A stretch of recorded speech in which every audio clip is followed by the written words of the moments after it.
is Aksa Murtaza and you guys are watching me on my YouTube channel.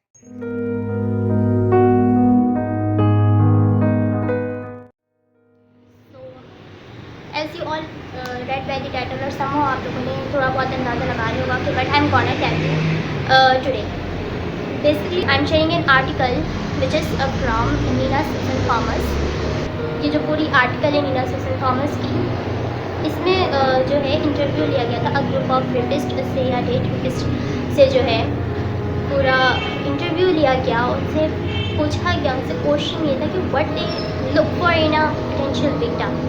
वो एक victim के अंदर देख ही क्या रहे हैं कि उनको अपना शिकार बनाते हैं.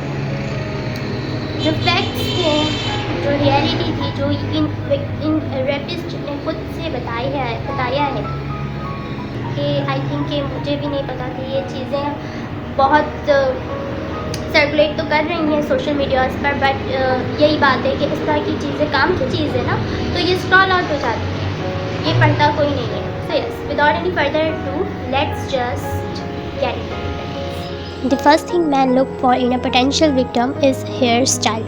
They are most likely to go for a woman with a ponytail, bun, braid or other hairstyle that can easily be grabbed. They are also likely to go after a woman with long hair. Women with short hair are not common targets. The second thing men look for is clothing. They will look for women whose clothing is easy to remove quickly. Many of them carry scissors around cut clothing. Fact number 3. They also look for women using their cell phone, searching through their purse or doing other activities while walking because they are off guard and can be easily overpowered. Fact number 4. The number one place women are abducted from or attacked at is grocery store parking lots. Number 2 is office parking lots or garages. Number 3 is public restrooms. The thing about this man is that they are looking to grab a woman and quickly move her to a second location where they don't have to worry about getting caught. If you put up any kind of a fight at all, they get discouraged because it only takes a minute or two for them to realize that going after you isn't worth it because it will be time consuming. This man said they would not pick on women who have umbrellas or other similar objects that can be used from a distance in their hands. Keys are not a deterrent because you have to get really close to the attacker to use them as a weapon. So the idea is to convince these guys you are not worth it. If someone is looking behind you on a street or in a garage or with you in an elevator, look them in the face and ask them a question like what time is it, or make journal small talk. Now that you have seen their faces and could identify them in a lineup, you lose appeal as a target. If someone is coming toward you, hold out your hands in front of you and you'll stop or stay back. Most of the rapists this man talked to said they would leave a woman alone if she yelled or showed that she would not be afraid to fight back.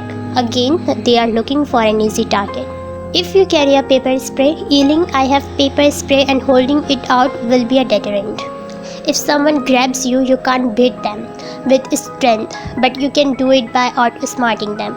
If you are grabbed around the waist from behind, pinch the attacker either under the arm, behind between the elbow and armpit, or in the upper inner thigh hard. One woman in a class this guy told him she used the underarm pinch on a guy who was trying to date rape her and was so upset she broke through the skin and tore out muscle strands. The guy needed stitches. After the initial hit, always go for the grind. I know from a particularly unfortunate experience that if you slap a guy's parts, it is extremely painful. You might think that you will anger the guy and make him want to hurt you more. But the thing is this, rapist told her instructor is that they want a woman who will not cause him a lot of trouble, start causing trouble, and he is out of there. When the guy puts his hand up to you, grab his first 2 fingers and bend them back as far as possible with as much pressure pushing down on them as possible.